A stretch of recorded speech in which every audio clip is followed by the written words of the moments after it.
இரும்பு போலவே வந்துட்டு கார்பனையும் நம்ம தான் வந்துட்டு ரொம்ப முன்னாடியிலேருந்து பயன்படுத்தியிருக்கோம். கிமு 6வது நூற்றாண்டிலேயே நம்ம வந்துட்டு கார்பன் நானோவெல்லாம் பயன்படுத்தணுங்கிறதுக்கான சான்று கிடைச்சிருக்கு. Carbon nano. ஓகே. ஆமாம், கார்பன் நானோ வந்துட்டு இந்த பானை ஓடுகளில் பயன்படுத்திருக்கோன்ற சான்று கிடைச்சிருக்கு. இன்னைக்கு உலகம் முழுக்க பயன்படுத்திட்டு இருக்க பொதுவான எண்களுக்கு பேர் வந்து அரபு எண்கள் கிடையாது, தமிழ் எண்கள் தான் அப்படின்னு நிறைய சான்றுகள் இருக்கு, நிறைய அறிஞர்கள் பேசியிருக்கிறாங்க. ஓகே. ஆனால் தமிழ்நாடு அரசு வந்து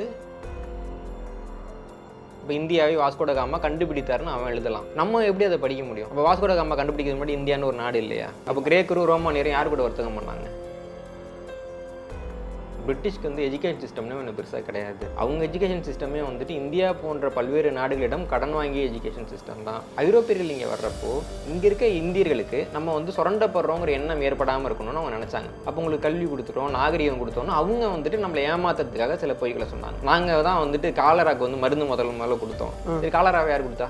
ஆனால் இந்தியாவில் என்ன சொல்கிறாங்கன்னா ஆங்கிலேயர்கள் பொற்கால ஆட்சி பண்ணாங்கன்ட்டு இன்னைக்கு வரைக்கும் பாடத்திட்டத்தில் எழுதிட்டு இருக்காங்க. இதை நம்ம ஏற்றுக்கிறதுக்கு இத்தனை வருஷம் ஆயிட்டுங்க.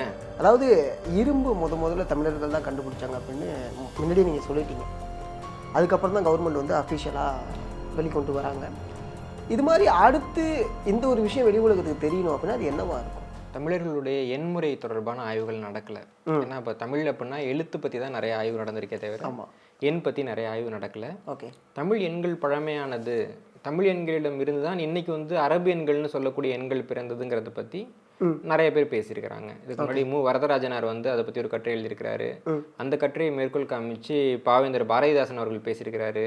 தமிழ்நாடு சட்டமன்றத்தில் இதை பற்றி பேசியிருக்கிறாங்க. 2018 நான் எழுதின இன்னொரு நூலான வரலாற்றில் சில திருத்தங்கள்ங்கிற நூலில் அரபு எண்கள் தமிழ் எண்களேன்னு சொல்லி நானே ஒரு கட்டுரை எழுதியிருக்கேன். இன்னைக்கு உலகம் முழுக்க பயன்படுத்திட்டு இருக்க பொதுவான எண்களுக்கு பேர் வந்து அரபு எண்கள் கிடையாது, தமிழ் எண்கள் தான் அப்படின்னு நிறைய சான்றுகள் இருக்கு, நிறைய அறிஞர்கள் பேசியிருக்கிறாங்க. ஓகே. ஆனால் தமிழ்நாடு அரசு வந்து அந்த இடத்த வந்துட்டு நமக்கு பெற்றுத்தரதுக்கான எந்த முயற்சியும் இன்னைக்கு வரைக்கும் பெரிய அளவில் எடுக்கல. ஓகே. அப்படி எடுத்தாங்கன்னா இப்போ உலகம் முழுக்க எல்லா மக்களும் அந்த எண்ணெய் பயன்படுத்திட்டு இருக்காங்க. அப்போ அது அவங்க வந்து தமிழ் எண்கள் அப்படின்னு சொல்றப்போ உலகம் முழுக்க தமிழர் அடையாளம் பத்தின ஒரு விழிப்புணர்வு வரும் இல்லைங்களா? இப்போ அதை பத்தின ஆய்வுகள் நடத்தப்படணும் அப்படின்னு நாங்கள் ஆசைப்படுறோம். இது போல இரும்பு போலவே வந்துட்டு கார்பனையும் நம்ம தான் வந்துட்டு ரொம்ப முன்னாடியிலேருந்து பயன்படுத்தியிருக்கோம். ஏன்னா இப்போ இரும்புல பார்த்தீங்கன்னா துருப்பிடிக்காத இரும்புன்றது வந்துட்டு ஒரு 1.7% சரியான கார்பன் இருந்துச்சுன்னா தான் துருப்பிடிக்காது. நான் பேசியிருப்பேன். இப்போ கார்பன் பற்றி நமக்கு அறிவு இல்லாமல் எப்படி நம்ம கார்பனை நிலைப்படுத்தி இருக்க முடியும் இல்லைங்களா? அது இருக்குது. அதே மாதிரி கீழடியில் கிடைச்ச இன்னொரு அகழாய்வு மாதிரியில் பார்த்தீங்கன்னா கிமு 6வது நூற்றாண்டிலேயே நம்ம வந்துட்டு கார்பன் நானோவெல்லாம் பயன்படுத்தணுங்கிறதுக்கான சான்று கிடைச்சிருக்கு. Carbon nano. ஆமாம், கார்பன் நானோ வந்துட்டு இந்த பானை ஓடுகளில் பயன்படுத்திருக்கோன்ற சான்று கிடைச்சிருக்கு. இது தொடர்பான ஆய்வு கட்டுரைகள் ஏற்கனவே வெளில வந்துட்டு. ஓகே. ஆனால் இதை வந்துட்டு எப்படி நம்ம மேலே கொண்டு போகிறது? கார்பன் வந்து தமிழர் பண்பாட்டில் எவ்வளோ முக்கியமான ஒரு இடத்துல இருந்தது.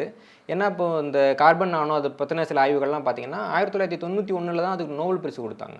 ஆமாம். நம்ம வந்துட்டு கிமு 6ஆம் நூற்றாண்டில் அதை பயன்படுத்தியிருக்கோம். இன்னும் பார்த்தீங்கன்னா கிராஃபின் அப்படிங்கிற பொருள்லாம் இன்னைக்கு வந்து உலோக தொழில்நுட்பத்தினே எதிர்காலமாக பார்க்கப்படுது.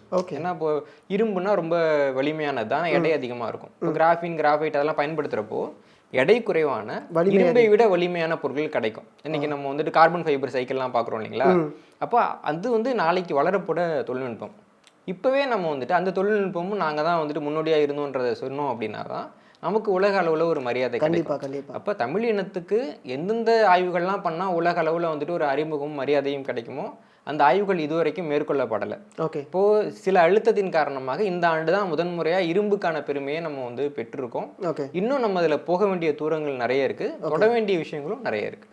இது நீங்கள் சொல்கிறதுனால நான் இதை கேட்குறேன். இப்போ தமிழக அரசு இதில் அடுத்தடுத்து இதை வந்து ஆய்வுக்கு ஏற்கொள்ள அப்படின்னா திரும்பி நம்ம தப்பான ஒரு வரலாறை மட்டுமே ஏற்றுட்டு இருக்குமா? ஆமாம், உலகம் முழுக்கதும் இது தப்பான ஒரு வரலாறு தான். இல்லைங்க. இப்போ ஐரோப்பியர்கள் ஆட்சியில் நடந்த எல்லா நாடுகள்லையுமே இந்த வரலாற்று திருப்புன்றது நடந்திருக்கு. ஏன்னா அவங்களுக்கு வந்துட்டு அவங்க பண்ணுறது தான் சரிங்கிற மாதிரியான ஒரு பெரிய சுயமோகம் இருந்தது. அதன் காரணமாக அவங்க பார்வையில் இப்போ இந்தியாவை வாஸ்கோட காமா கண்டுபிடித்தாருன்னு அவன் எழுதலாம். ஆமாம். நம்ம எப்படி அதை படிக்க முடியும்? அப்போ வாஸ்கோட காமா கண்டுபிடிக்கிறது முன்னாடி இந்தியான்னு ஒரு நாடு இல்லையா? இல்லைங்களா? அப்போ கிரேக்கரும் ரோமானியரும் யார் கூட வர்த்தகம் பண்ணாங்க? அப்போ அவன் சொல்கிறத அப்படியே வாந்தி எடுக்கிறது நம்முடைய கல்வி முறை கிடையாது. நம்ம என்னன்னா அவன் பார்வையில் அவன் வரலாறு எழுதுகிறப்போ அதை மறுத்து நம்ம பார்வையில் நம்ம வரலாறு எழுதணும். ஓகே. பிரிட்டிஷோடைய எஜுகேஷன் சிஸ்டம் இங்கே இருக்கிறதுனால மட்டுமே அந்த வரலாறு நம்ம படிச்சுட்டு இருக்கோம்னு நீங்கள் சொல்ல வரீங்களா? இதுவும் ஒரு கற்பிதம் தான். பிரிட்டிஷ்க்கு வந்து எஜுகேஷன் சிஸ்டம்னு ஒன்று பெருசாக கிடையாது. ஓகே. அவங்க எஜுகேஷன் சிஸ்டமே வந்துட்டு இந்தியா போன்ற பல்வேறு நாடுகளிடம் கடன் வாங்கிய எஜுகேஷன் சிஸ்டம் தான். பிரிட்டிஷ் கிட்டேருந்து நம்ம எஜுகேஷன் சிஸ்டத்துக்கு என்னென்ன வந்துச்சு அப்படின்னா தண்டனை சட்டத்தை எழுதக்கூடிய மெக்காலேயை வச்சு தான் அவங்க வந்து கல்வி சட்டத்தை எழுதினாங்க. அதன் காரணமாக ஒரு சிறையில் குற்றவாளியை எப்படி நடத்துவாங்களோ அதே ப்ரொசீஜர் தான் நீங்கள் பள்ளிக்கூடத்தில் மாணவர்கள் நடத்துறதுக்கும் இருக்குது. ஒரு சிறையில் வந்துட்டு ஒரு கைதிக்கான அறை எப்படி வடிவமைக்கப்படுமோ அதே மாதிரி தான் வகுப்பறை வடிவமைக்கப்படுது.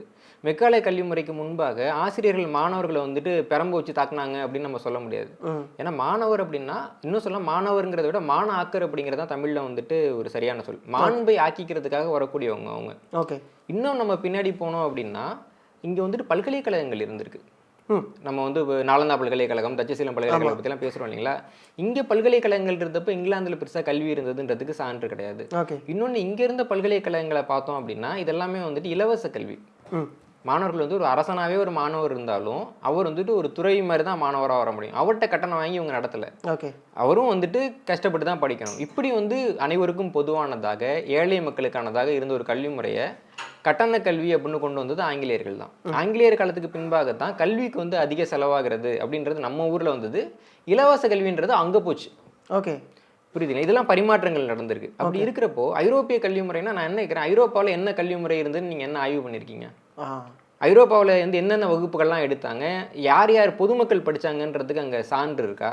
அப்போ அந்த ஊரில் கல்வி முறை இருந்துச்சானே தெரியாமல் அந்த கல்வி முறை இங்கே வந்ததுன்னு எழுதுறது எவ்வளோ அப்பட்டமான ஒரு நிலைமை பாருங்கள். அப்போ இவங்களுக்கு என்ன நோக்கம்னா, ஐரோப்பியர்கள் இங்கே வர்றப்போ இங்கே இருக்க இந்தியர்களுக்கு நம்ம வந்து சுரண்டப்படுறோங்கிற எண்ணம் ஏற்படாமல் இருக்கணும்னு அவங்க நினச்சாங்க. அப்போ உங்களுக்கு கல்வி கொடுத்துட்டோம், நாகரிகம் கொடுத்தோம்னா அவங்க வந்துட்டு நம்மளை ஏமாத்துறதுக்காக சில பொய்களை சொன்னாங்க. அப்போ இந்த ஐரோப்பியர்களை சார்ந்து இவங்களுக்கு வந்துட்டு ஒரு ஏவல்காரராக இருந்த ஒரு கும்பல் வந்துட்டு அவங்க சொன்னதை இன்னைக்கு வரைக்கும் தொடர்ச்சியாக சொல்லிக்கிட்டே இருக்காங்க. இது வந்துட்டு அறிவு வளர்ச்சி கிடையாது. ஒருத்தவன் அவன் ஆள வர்றதுக்கு வந்து ஒரு பொய் சொல்கிறான். அதான் அவன் போனதுக்கு அப்புறமும் வந்துட்டு அவன் செருப்பை தலையில் வச்சு நீ ஆட்சி பண்ணிட்டு இருக்க அப்படின்னா அப்போ அடிமைத்தனம் வந்து இன்னும் போகலைன்னு அர்த்தமே தவிர இது வந்துட்டு அறிவியல் வளர்ச்சியோ கல்வி வளர்ச்சியோ நம்ம பார்க்க முடியாது. அப்போ நம்ம என்ன பார்க்கணும்னா, இந்த மண்ணுக்குன்னு ஒரு அறிவு இருந்திருக்குல்ல, இந்த மண்ணுக்கு வந்துட்டு இரும்பு காலத்துக்குள்ளே உள்ளே போகிறப்போ அவன் வந்து இரும்பு காலத்துக்குள்ளே போகல. இதை நம்ம ஏற்றுக்கிறதுக்கு இத்தனை வருஷம் ஆயிட்டுங்க. ஆமாம், எவ்வளோ மோசமான விஷயம் பாருங்கள். உனக்கு ஒரு பெருமை இருக்குது, அது அவனுக்கு இல்லை. அதை ஏற்றுக்கிறதுக்கு, உன்னுடைய பெருமையை நீ பேசுகிறதுக்கு, அதை ஏற்றுக்கொள்வதற்கு, உன்னுடைய அரசாங்கம் அதை சொல்கிறதுக்கு, ஒரு அரசாங்கம் அதை சொல்லணும்னு நீ கேட்குறதுக்கு இவ்வளவு ஆண்டு நூற்றாண்டுகள் ஆகுது அப்படின்னா நம்ம வந்துட்டு அதுக்கு மேலே எப்படி நம்ம அதை பார்க்குறதுன்னு தெரியல. ஆனால் ஆங்கிலேயர்கள் உள்ளே வந்த காலகட்டத்தில் பார்த்தோம் அப்படின்னா மக்கள் வந்து இப்படி ஏற்றுக்கல. ஆங்கிலேயர்கள் வந்து பெரிய அறிவாளிகள் அப்படின்னும் நாம முட்டாள்கள்னும் நினைக்கல. ஆங்கிலேயர்கள் உள்ளே வந்து அந்த மெக்காலே கல்வி திட்டம் வந்து அந்த காலகட்டத்தில் நம்ம பார்த்தோம்னா பல்வேறு துறைகளிலும் இந்தியாவை சேர்ந்தவர்கள் வந்து மிக முக்கிய நபர்களாக வந்தார்கள். இப்போ ஜெகதீஷ் சந்திர போஸ் வந்து தாவரங்களுக்கு உயிர் இருக்குன்னு சொன்னார். ரவீந்திரநாத் தாகூர் வந்து இலக்கியத்துக்கான நோபல் பரிசு வாங்கினார். அதே மாதிரி நம்ம ஊர்லேயே வந்து ராமானுஜம் அவர்கள் வந்துட்டு கணிதத்துறையில் பெரிய ஆளாக வந்தார். இப்படி வந்துட்டு பல்வேறு அறிஞர்கள், உலக புகழ்பெற்ற அறிஞர்கள் அப்போ இந்தியாவில் தோன்றினாங்க. அதுக்கு என்ன காரணம்னா, அப்போ வந்துட்டு ஒரு ஐரோப்பியர்கள் உள்ளே வர்றப்போ நம்ம அவங்க கூட ஒரு போட்டி மனப்பான்மையில் இருந்தோம். நீ என்னடா சொல்றது, நான் உன்னோட பெரிய ஆளுன்னு சொல்லக்கூடிய இப்போ சிகாகோவுக்கு போயிட்டு நம்ம பேசுவோம் அப்படின்னு நினைக்கிற ஒரு இடத்துல நானா நீயா அப்படின்னு ஒன்று இருந்தோம். பின்னாடி இந்த ஐரோப்பிய கல்வி முறையில் நம்ம மண்டைய கல்வி, உங்களுக்கு நாங்கள் தான் கல்வி கொடுத்தோம், உங்களுக்கு நாங்கள் இது பண்ணோம், நாங்கள் தான் வந்துட்டு காலராக்கு வந்து மருந்து முதல்ல கொடுத்தோம். சரி, காலராவை யார் கொடுத்தா? அவங்க தானே கொடுத்தாங்க. அதை எழுதுறீங்களா நீங்கள் பாடத்திட்டத்தில்? இந்த ஆண்டு கொல்கத்தாவில் வந்த கப்பலில் இருந்து இந்தியாவுக்கு காலரா என்ற நோய் அறிமுகப்படுத்தப்பட்டது எழுதுறியா நீ? அப்போ காலரா மருந்து கொடுத்தன்னு மட்டும் ஏன் எழுதுற? புரியுது, எவ்வளோ அயோக்கியத்தனம். அப்போ அவங்க பார்வையிலிருந்து அவங்க சொன்னதை நம்ம அப்படியே எடுத்துக்கிறதன் மூலமாக அந்த தாழ்வு மனப்பான்மைங்கிறது தொடர்ந்துகிட்டே இருக்கு. புரியுது. உலகத்தின் பல்வேறு நாடுகள்லையும் கல்வி திட்டம் எப்படி இருக்குன்னா, ஆளுமைகளை உருவாக்குறதுக்கு கல்வி திட்டம் இருக்கு. ஒரு மாணவர் இருக்காருன்னா, நல்ல கல்வின்னா மாணவர்களுக்கு கேள்வி கேட்கறத ஊக்குவிக்கிறாங்க. ஆமா, இங்க ஸ்லேவ்ஸ் ஆக்கிறதுக்கு தான். இங்கே வந்துட்டு கேள்வி கேட்காத, நம்பு, இதை அப்படியே நம்பு, இதற்கான பதில் இது மட்டுமே, இதை நீ இது வந்து வெள்ளைக்காரன் சொல்லிட்டு அதனால கேள்வி கேட்காத. புரியுதுங்களா? இது வந்து இந்த தலைவர் சொன்னாரு அப்படியே நம்பு. அதுக்கு எதுக்கு கல்வி முறை? மதத்துக்கும் இதுக்கு என்ன வேறுபாடு? அவன் சொல்றது தானே நீயும் சொல்ற. அப்போ கடவுள்கள் மாறி இருக்கிறார்களே தவிர மத வழிபாடுங்கிறது இங்க மாறல. நீங்க வந்துட்டு அப்படிதான் வந்துட்டு இங்க இருக்கிற கல்வி முறைங்கிறது இருக்கு. அதற்கு மாற்றாக நமக்குன்னு வந்துட்டு ஒரு நாகரிகம் இருந்தது, நமக்குன்னு ஒரு வரலாறு இருந்தது. அந்த வரலாறு தனித்தன்மையோட இருந்தது. இப்போ நம்ம வரலாறை வந்துட்டு அவங்க கூட ஒப்பிடாத. அவனுக்கு செம்பு காலம் வருதுன்னா எனக்கு வரணும்னு அவசியம் கிடையாது. ஆமாம், அங்கே வந்துட்டு கற்காலங்கிறது வந்துட்டு ஒரு 7 லட்சம் ஆண்டுக்கு மேலே யூரோப்பில் போகாதுன்றதுக்காக எனக்கு 15 லட்சம் வருஷம் கற்காலன்றது நீ குறைச்சி சொல்லக்கூடாது. அங்கே வந்துட்டு 1991 தான் அவனுக்கு வந்துட்டு கார்பன் நானோ தெரியும்னா எனக்கு கிமு 6ஆம் நூற்றாண்டுலேயே தெரியும்னா அதை மாற்றி சொல்லக்கூடாது.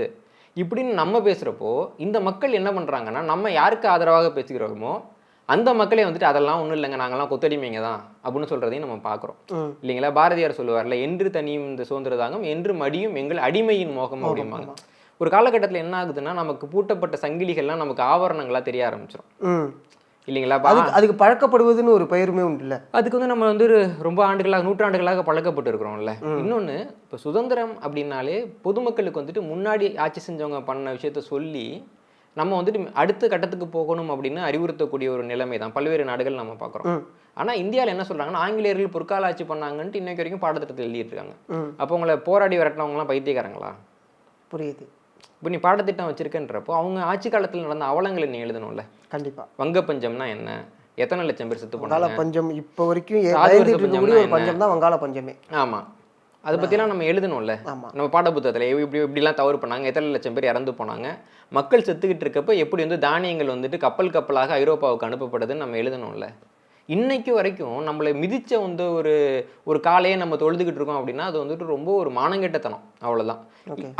அப்படி வந்துட்டு நமக்கு புகுத்தப்படக்கூடியதை நம்ம கல்வின்னு நம்புற வரைக்கும் நம்ம வந்துட்டு யாரை தொழுதுகிட்டு இருக்கோமோ அவங்களை நம்ம ஒருபோதும் வெல்ல போவதில்லை. இன்னைக்கு இந்தியர்கள் வந்துட்டு இவ்வளவு படித்தாலும் இவ்வளவு கல்வியறிவு அதிகமாக இருந்தாலும் கூட வெளிநாடுகளில் போயிட்டு ஒரு வேலைக்காரங்களாகவே இருக்கிறதுக்கும், இதே சீனாக்காரங்க போனாங்கன்னா அவங்க வந்து சீக்கிரம் முதலாளிகள் ஆகிறதுக்கும் பெரிய காரணம் என்னென்னா, சீனா வந்துட்டு ஒரு போட்டி மனப்பான்மையை விதைக்குது. அவன் ஒரு ஏஐ உருவாக்குனா நான் ஒரு ஏஐ உருவாக்குவேன். ஆமாம், இப்போ ரீசெண்டாக கூட நடந்திருக்குல்ல, பண்ணியிருக்காங்க. எல்லா துறையிலையும் அவங்க பண்ணுறாங்க. அவங்க வந்துட்டு ஒரு நாணயம் உருவாக்குனா இவங்க ஒரு நாணயம் உருவாக்குறாங்க. அவங்க வந்து ஒரு பொருளாதார முறையை கற்பிச்சாங்கன்னா இவங்க ஒரு பொருளாதார முறையை கற்பிக்கிறாங்க.